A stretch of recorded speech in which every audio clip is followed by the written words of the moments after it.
Hustisya ang sigaw ng mga kaanak ng 12 taong gulang na batang babae na nadamay sa inilunsad na operasyon ng mga pulis laban sa isang armadong sospek sa General Santos City.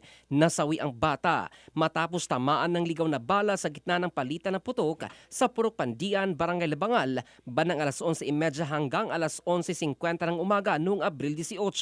Ayon sa pulisya, rumesponde sila sa ulat hinggil sa isang lalaking umano'y nagpapaputok ng baril nang walang habas sa lugar, dahilan upang magsagawa ng agarang hot-pursuit operation ang pulisya. Kinilala ang sospek na isang Ryan Manticaya Sangbaan, 42 taong gulang, isang mekaniko at residente rin ng nasabing lugar. Ayon sa ulat, armado umano ng kalibre 45 na baril at pinaputukan ang rumesponding mga pulis na nagresulta sa isang armadong inkwentro malapit sa mga kabahayan. Ngunit sa kasagsagan ng putukan, tinamaan ang batang biktima na nooy nasa loob lamang ng kanilang bahay kasama ang ibang mga pinsan. Subalit isang bala ang tumagos sa dingding na gawa sa light materials at tumama sa kanyang batok. Agad siyang isinugod sa pinakamalapit na ospital, ngunit kalaunan ay binawian din ang buhay.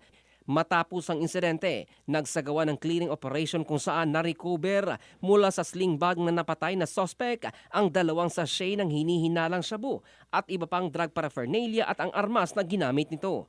Ayon kay General Santos City Police Office Director Police Colonel Nicomedes Olivar Jr., iniutos na niya ang agarang pagsisiguro sa lahat ng ebidensya at pagkalap ng mga affidavit ng mga testigo upang beripikahin ang initial findings na maaring bala na tumama sa bata ay nagmula sa suspect habang nagaganap ang engkwentro. Patuloy ding hinihintay ang opisyal na ballistics report mula sa forensic unit upang tuluyang matukoy ang pinagmula ng bala at masigurong maipapatupad ang tamang pananagutan. In the heart of changing lives, ito si Jovel Candado ng Brigada News Philippines, the Music and News Authority.